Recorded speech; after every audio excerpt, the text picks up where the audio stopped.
¿Qué tal chicos? ¿Cómo están? Bienvenidos a la capacitación de TBC e ITS, que es parte del proceso de selección para el CUMIS Región Centro, Río Tambo. Quien les habla es el universitario Luis Máximo Villanueva Zúñiga del quinto año de Medicina de la Universidad Católica de Santa María. Soy actual presidente del Centro de Investigación y Estudios Médicos CIEN.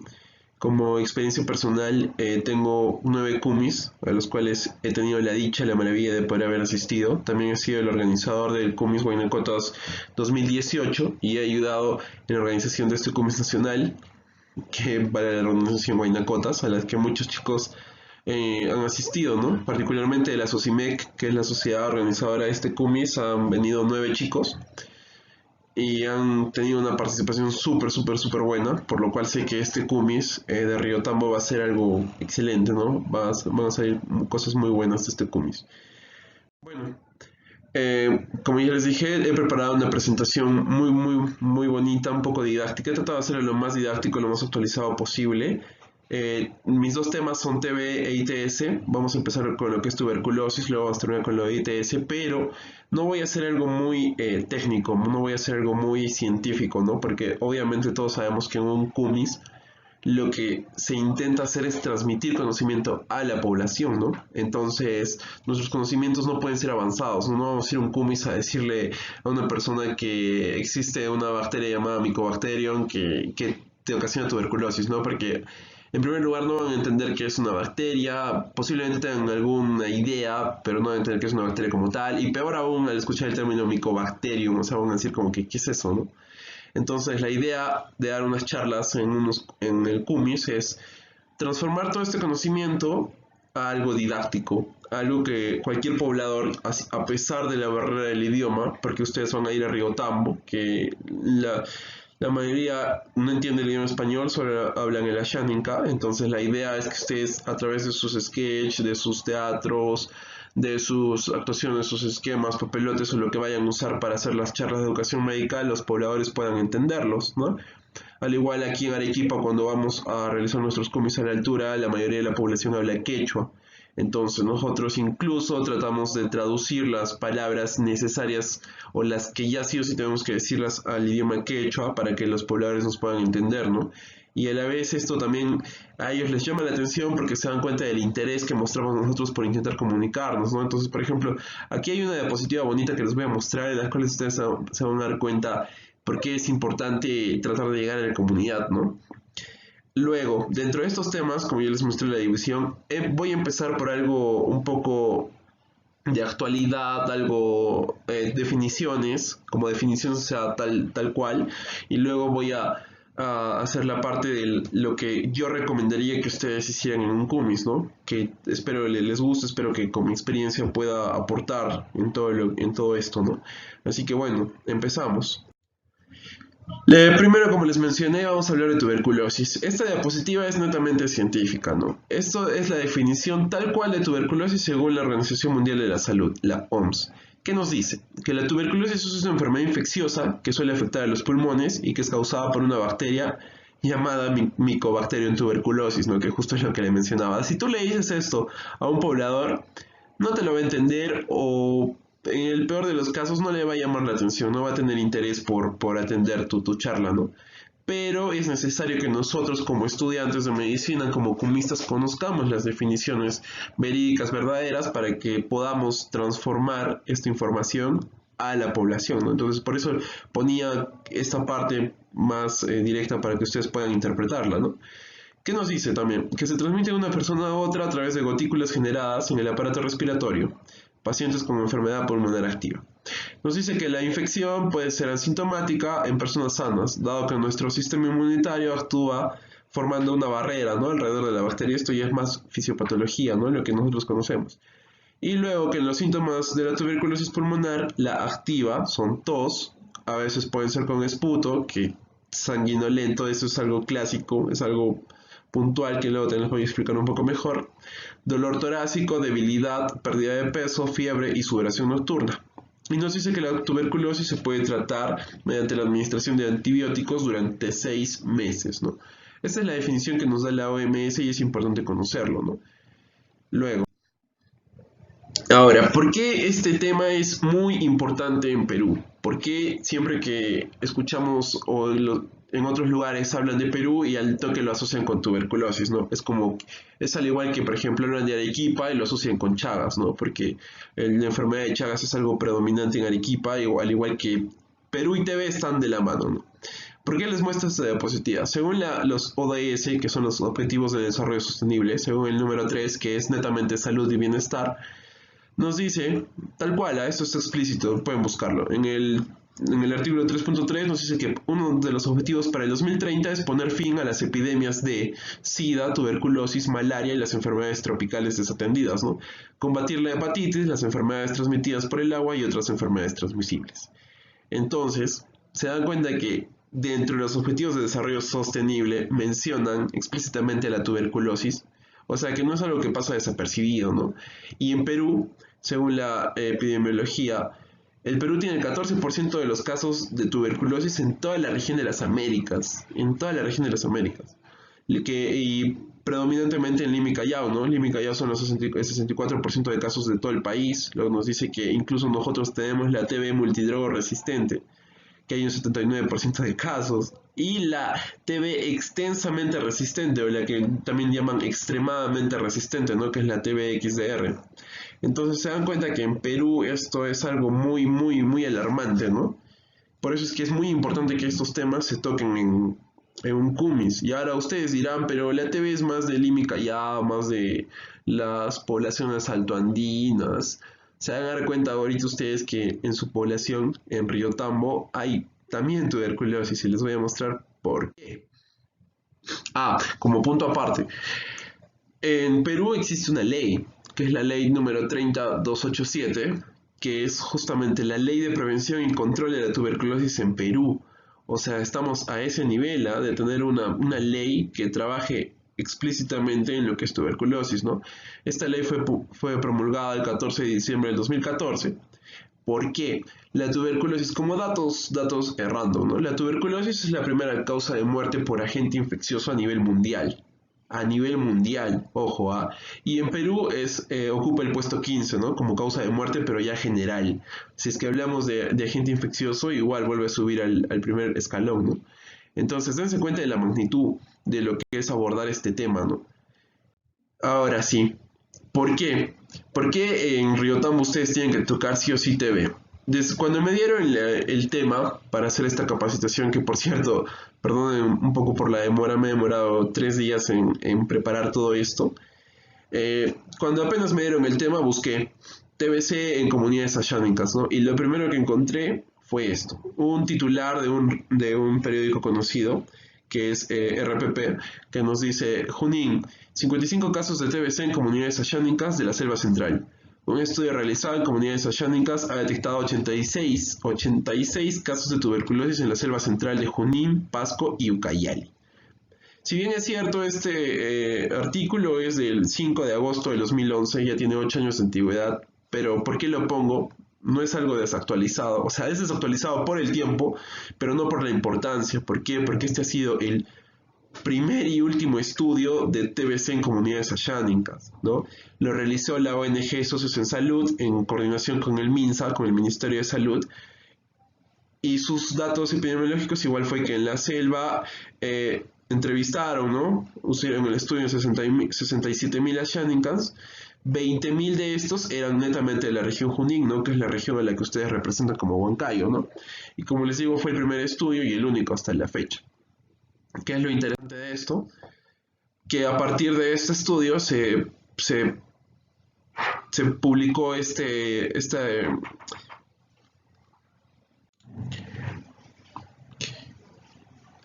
Ya, como les comentaba, a raíz de ese estudio, esa investigación, el Ministerio de Salud publicó un boletín denominado Estudio Sociocultural sobre la cosmovisión y las prácticas asociadas a la tuberculosis en comunidades indígenas ayánicas.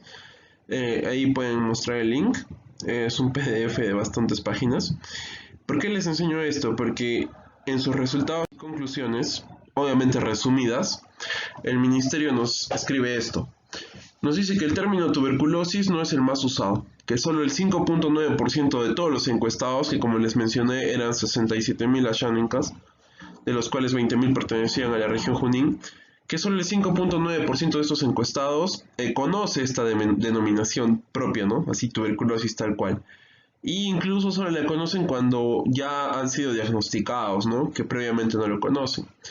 Que lo denominan ellos mal de caja o mal del pulmón, y que en idioma asháninka la TB recibe los nombres de jojojenka y kemirejenka, ¿no?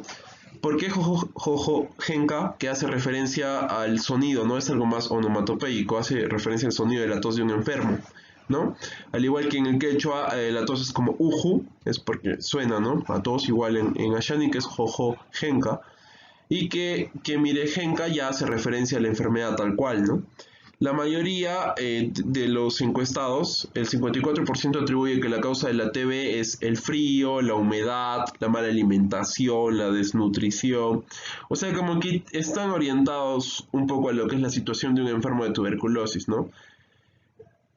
Luego consideran que la forma de esta enfermedad es contraída por una persona sana que simplemente le agarra la enfermedad, ¿no? Que ellos lo dicen a través del aire, que puede ser al estornudar, el 78% dijo que era al estornudar, o por contacto con personas enfermas o con sus utensilios, ¿no? Ojo. El estudio cualitativo indicó que en estas comunidades las familias tienen diversos grados de parentesco, ¿no? Y que el temor a ser contagiado por un miembro de la comunidad que tiene no funciona como un rechazo o una discriminación abierta, ¿no?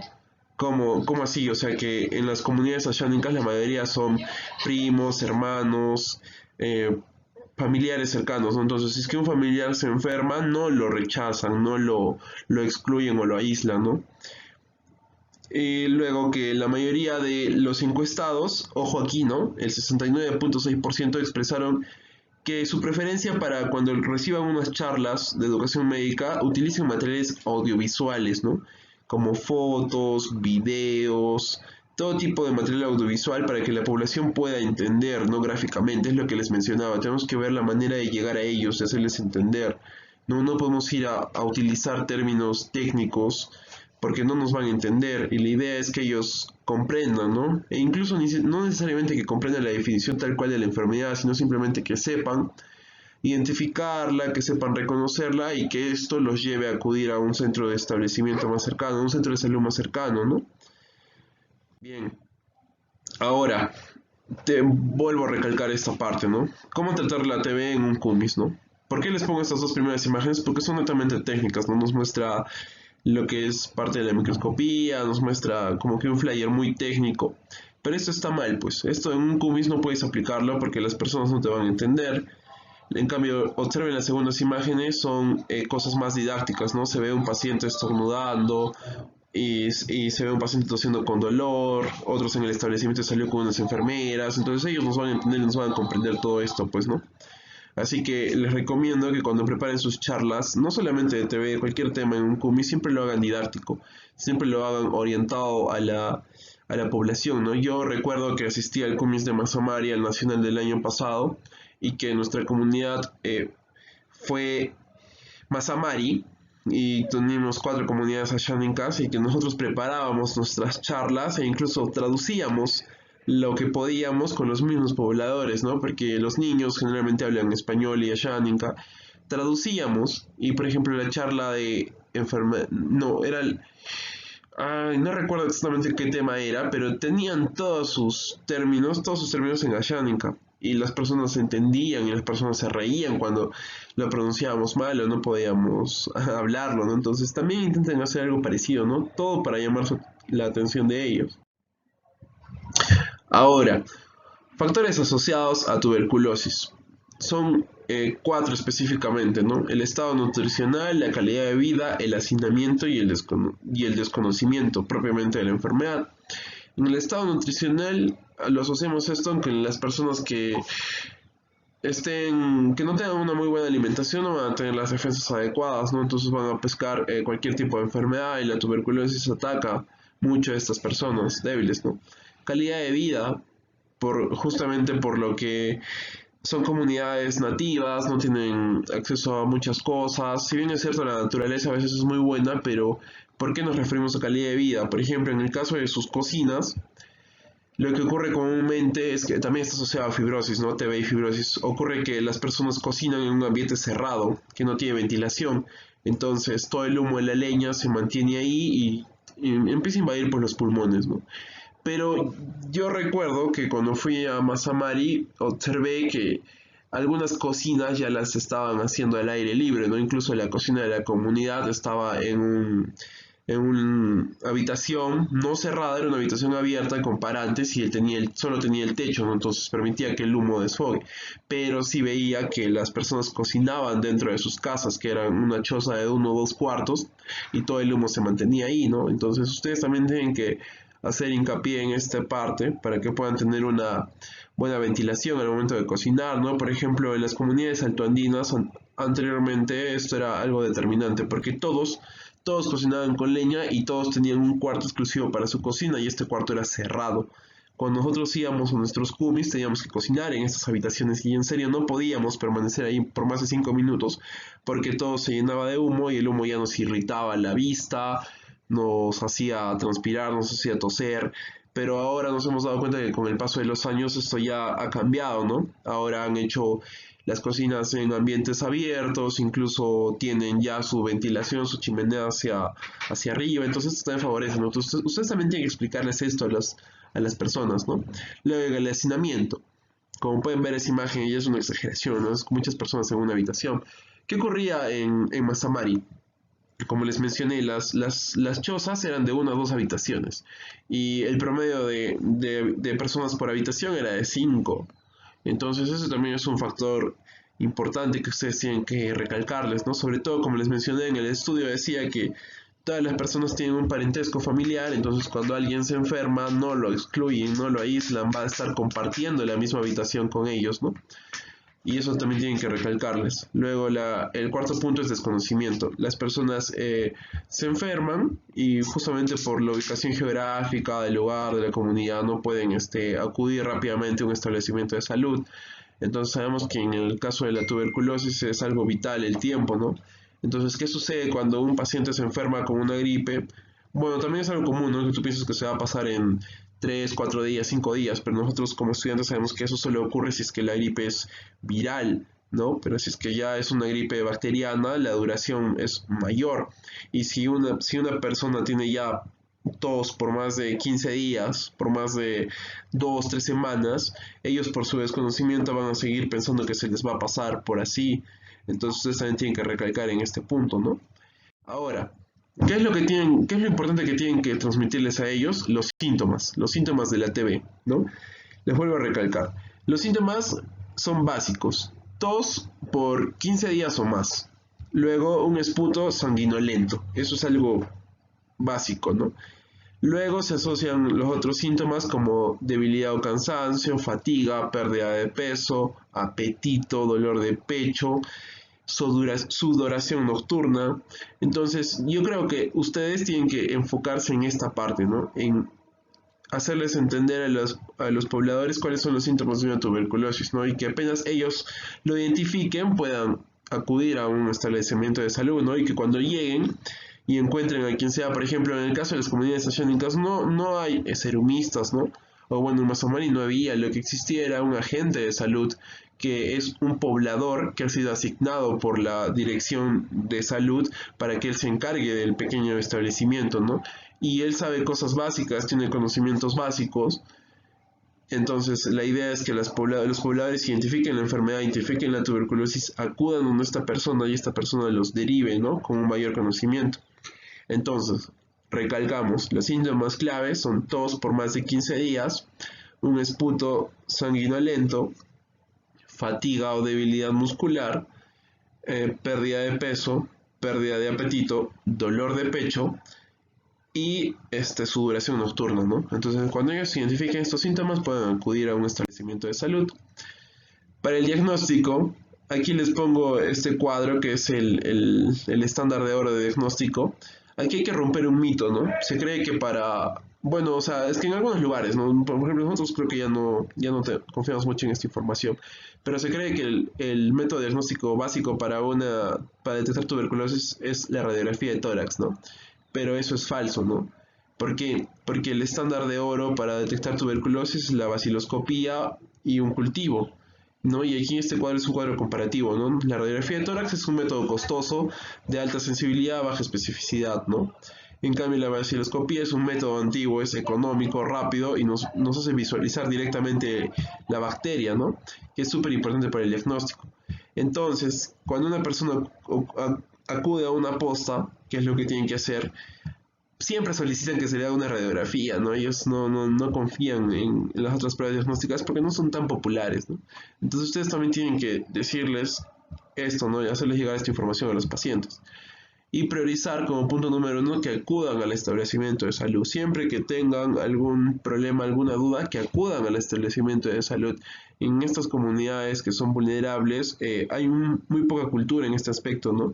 Ellos prefieren consultar a sus conocimientos ancestrales, consultar con el curandero de la zona, con la persona que tiene más conocimiento en estas cosas, y cuando recién esa persona no puede aliviarlos, no puede curarlos, recién acuden al establecimiento de salud, ¿no? Entonces es algo que se tiene que cambiar también de mentalidad, ¿no? Entonces ustedes tienen que priorizar estas cosas. Luego, tienen que también informarles que si es que alguna persona es detectada con TB, que no sufran, que no se alarmen, ¿no? Porque ya existe un esquema nacional de tratamiento de la TB, que justo es este cuadro que les comparto, con 4 medicamentos básicos, ¿no? Que son los pilares para tratar la TB, la isoniazida, rifampicina, piracinamida y el etambutol, ¿no? Que incluso hay todo un esquema de tratamiento, ¿no? Entonces ustedes tienen que notificarles que cuando alguna persona sea diagnosticada con TB, que no se alarmen, que no se preocupen mucho porque se van a curar. Obviamente no de la nada van a tener que seguir un tratamiento, pero este tratamiento, según la norma técnica, existe una norma técnica, que es la norma técnica de salud para la atención integral de las personas afectadas con tuberculosis. Ahí están todos los datos. El tratamiento para toda persona con tuberculosis en Perú es gratuito, ¿no? Por el ministerio. Entonces también tienen que recalcarles esto como un dato suelto para ellos, ¿no? Luego, bueno, eso sería todo respecto a lo que es tuberculosis, ¿no? Ahora voy a pasar a la segunda parte, que son las ITS. Voy a hacer el mismo esquema, ¿no?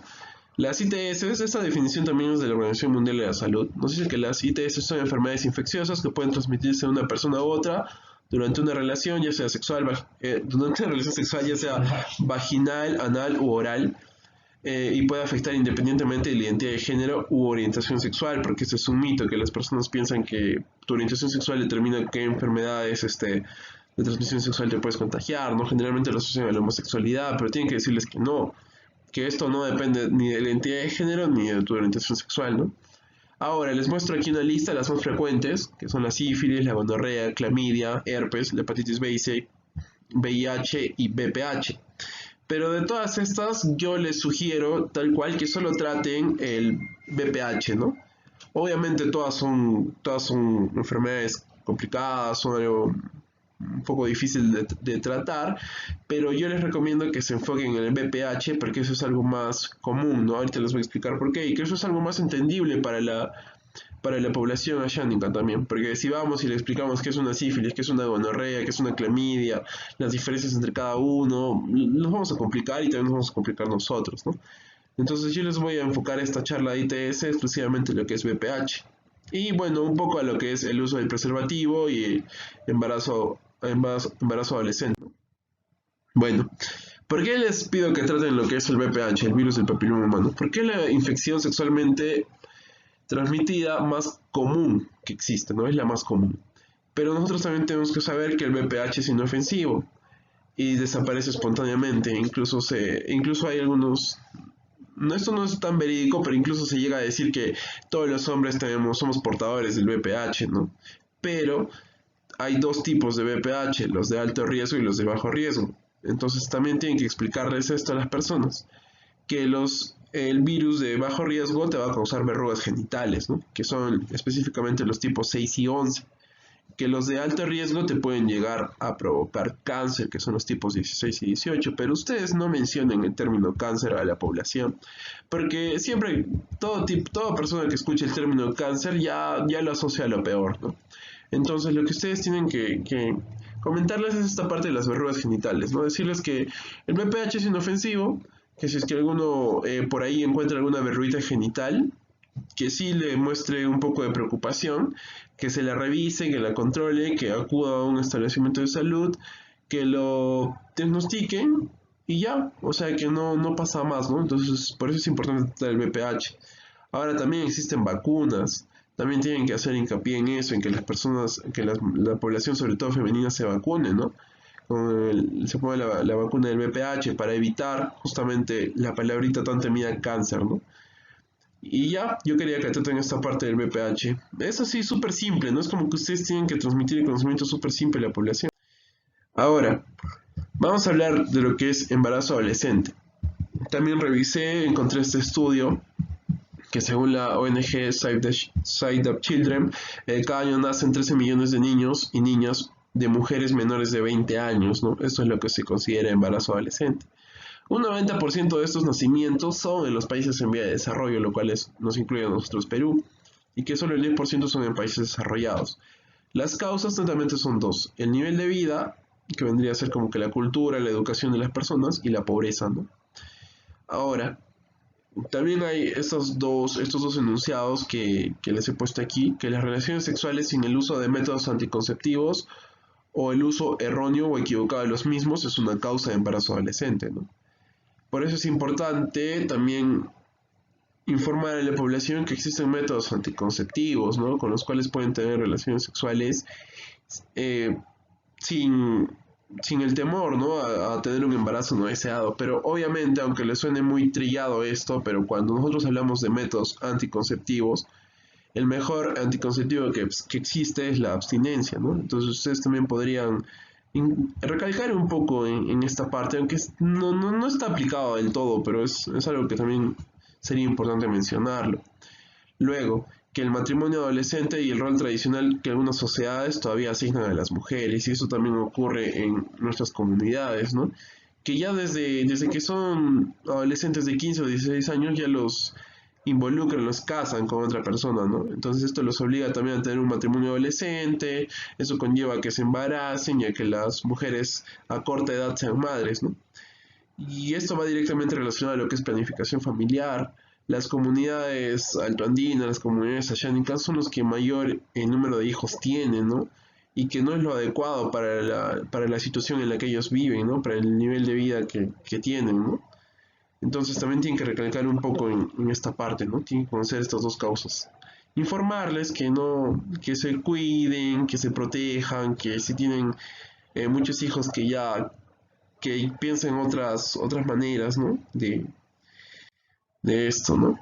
Ahora, ¿por qué les menciono el embarazo adolescente? Porque el uso de preservativos, hacer una charla del uso de preservativos, que vendría a ser educación sexual en un CUMIS, es complicado, es bastante complicado, pero se puede hacer. De hecho, nosotros llevamos 6 años haciendo un tema que es netamente educación sexual y planificación familiar, que de hecho, como experiencia propia, es el tema más gracioso para la población. ¿Por qué? Porque nosotros llevamos un dildo de esas piñatas para mayores de 18 años, que literal es un pene, es una maqueta en forma de pene, y ahí colocamos los preservativos que los conseguimos por parte del ministerio, ¿no?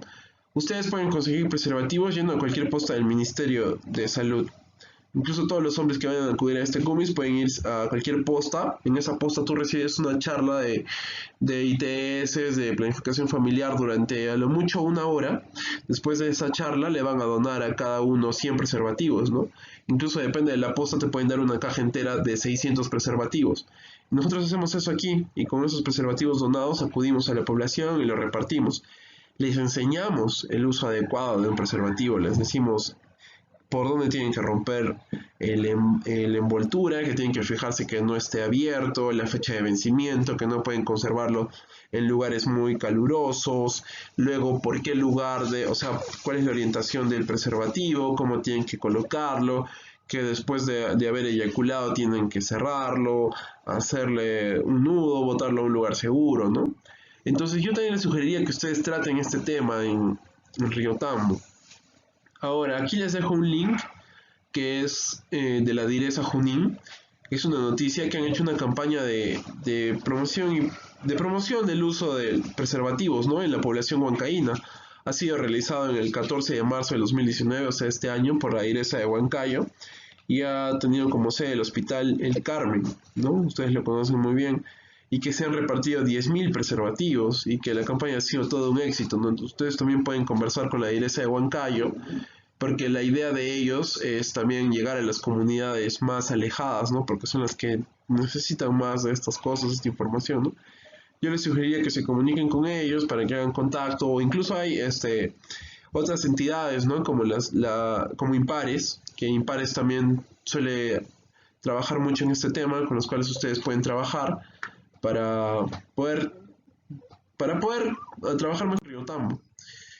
Y bueno, eso sería todo por mi capacitación.